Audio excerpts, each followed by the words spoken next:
Hey everybody, Jim Cavale here, founder and CEO of INFLCR. And during this unprecedented period of time with the global pandemic that's upon us, so many leaders in college sports are trying to find ways to bring value to their student athletes and to their fans, the two groups of people that college sports leaders work every day to bring value to.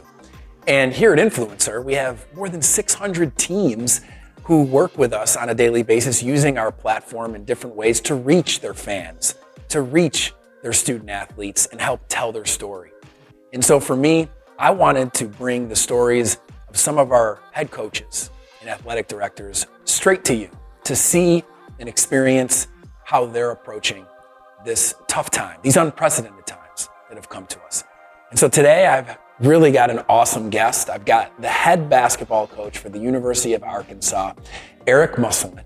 And if you know Muss, as he's known amongst his peers, he's a guy who has a big personality and he's all about social media, content, and he just really gets marketing. He gets how to get a message out there to engage with fans and student athletes and recruits in so many innovative ways. And if you haven't seen it, Muss has really been innovating over the past week. He's put a series of videos out that have gone viral, both on his social media, on the Arkansas men's basketball social media accounts, and now on the ESPN app. And it's basically Muss being himself by himself. So he's in practice, he's in press conferences, he's even out there at Bud Walton Arena on the floor coaching as if a game's happening, yet he's the only one there because he's being socially responsible and keeping a social distance. And so I wanted to catch up with him to talk about how these videos came together and what his mindset's like during this time. So let's now welcome Eric Musselman, the head basketball coach at the University of Arkansas. And Muss, just to start off, I want to talk about these unprecedented times and the amount of time it's giving leaders like you to think. You know, we talk about how busy we are these days. It's almost become a sign of success in America to be busy.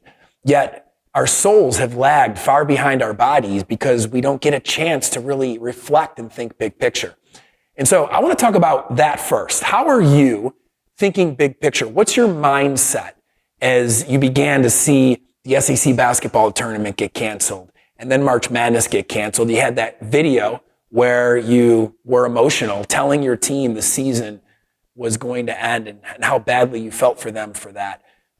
But what's your mindset overall as a leader for the Arkansas men's basketball program?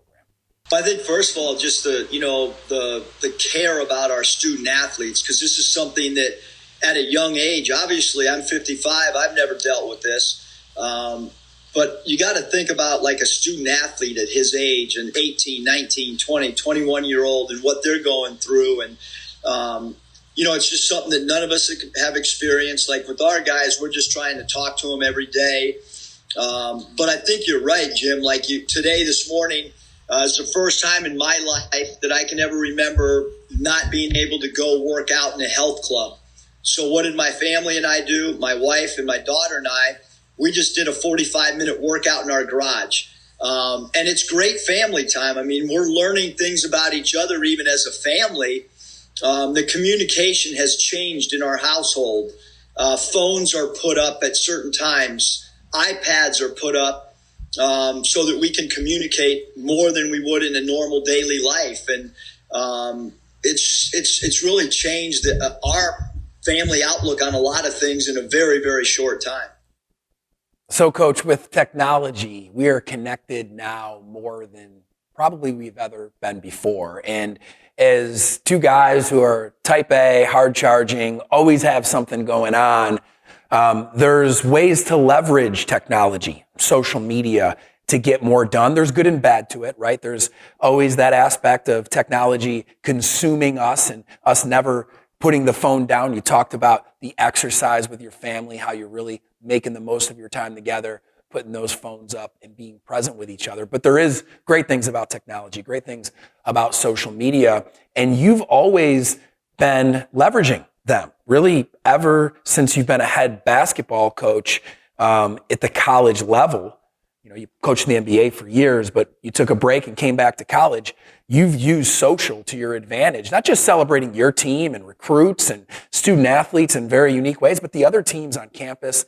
And so then this happens, and people need to be connected, and social creates a way for us to do that now more than ever when we can't be in the same vicinity as other people. We can't be as present as we'd like to be with people. And so you've come out with this series of videos where you're celebrating the media members and the student athletes and the people who made Arkansas basketball what it is this year. And it's gone viral, not just on your social, but also on ESPN's app and even on SportsCenter. Just talk about how all this came together, even answering some of the questions that I'm sure people have, wondering about social distancing and how close were you with the cameraman and those kinds of things. Just talk about how all this came together. Well, it really started, Jim, at Nevada. I used social media as a way to promote other programs. So if our women team had a big game at Nevada, I would dribble the soccer ball with my foot around campus and then kind of put a video out saying, hey, big game this weekend, 7:00, be there to support Nevada soccer. And then we've done a lot of things at Arkansas social media wise as well. But yeah, during this, time frame, basically, it started, we were sitting around in the office and I was like, well, I'd like to go do a practice right now. I'm missing practice. And then Pat Eckerman, one of our recruiting coordinators, said, well, why don't you go down there and just do a practice by yourself? And I said, you know what, I'm going to do it. And it started off where a couple guys were just filming from top, a couple of our grad assistants. And then they said, hey, this is hilarious, man. You got to really do a practice. So I put a little 5-minute thing together, and then they spliced it up and we put it out on social media. And then I came home my wife thought it was really funny. And so she said, hey, why don't you do a press conference? So the next day I did a press conference, and really the press conference was just to have fun with our local media. I kind of had some personal things about each of our media members that cover us on a daily basis. So I did that. And then again, we were sitting there and someone said, well, you did a press conference about a game the next day. You might as well go coach a game in an empty Bud Walton Arena. So I did that. You know what? When you do those type of things, you're vulnerable. But also it's a way for our fans to stay connected. We know everybody is in their homes and they're looking for entertainment. It's certainly a way for us to connect with our boosters, former players, alumni, and recruits. And so we had some fun with it, and it's gotten, really good positive feedback from across the board. So, Coach, it's funny. I actually was just on the phone earlier this morning with a key donor and alum for the University of Arkansas athletics program. And he said, Jim, what I really love about Coach Muss is just how candid he is. He's authentic. He's himself. He lets you in. And, you're not a guy who's big on coach speak when you have to answer questions in a press conference. You're a guy who's opened up your program all the way. I mean, you show people who you are and what you're about, and you're not scared to be vulnerable. You just said that before. And so, for me, I'm an only child. When I was a kid, I used to have pretend basketball games in my room and make crowd noises and be playful growing up. And you're still a kid today. I mean, you're having fun all the time. Some of the video examples just with this series, you're on the bench and you're looking at another player and you're saying, hey, you think he's tired? And you're doing things that are playful, but they're yourself. It's not an act. It comes off in a way that is genuine. And people see that, and that's got to be an advantage for you. So just talk about that philosophy and being able to open up Pandora's box to what Arkansas basketball is about in an era where most people are scared to show everything behind the curtain. For people that are 55 or older, at the beginning of my career, it was, he's too old school. He's too driven. He doesn't have enough fun. And now there's younger people that don't know the first 15 years of my career. And they're saying, oh, this guy's all gimmicky and things. And he doesn't know X and O's and he doesn't work hard. And so there's these two conflicting things, about my career. But certainly with social media, I think as I've gotten older, I just want to have fun and enjoy my job. I want my players to have fun. And then when we work and we grind and get after it. But, in the household I grew up with when my dad was at the University of Minnesota, he was a great promoter. And that was in the early 70s, where he was, his pregame warm-up. There was a guy on a unicycle. There was, guys dribbling basketball off their feet, like Osborne Lockhart, who ended up playing for the Harlem Globetrotters. So in reality, this promotion type stuff, I think there's a lot of great coaches that have been great program as well. Coach, now we're in this era, or at least this season, where social distance is a big priority for very good reason. And for you being a head coach, your number one responsibility being your student athletes, it puts you in a tough spot. You can't have the life-on-life relationship, at least in person, that I know you want to have with your guys. And working with you from a technology standpoint between Influencer and Arkansas men's basketball, I've seen how you've leveraged technology. I've seen how your team uses content, how your staff uploads and shoots content every day, putting it in our platform, pushing it out to the players. Your players have told a story throughout the year that's been a special one. This is a team that started really hot and then went through a lull and got through it. Looked like a run was beginning as you went into March.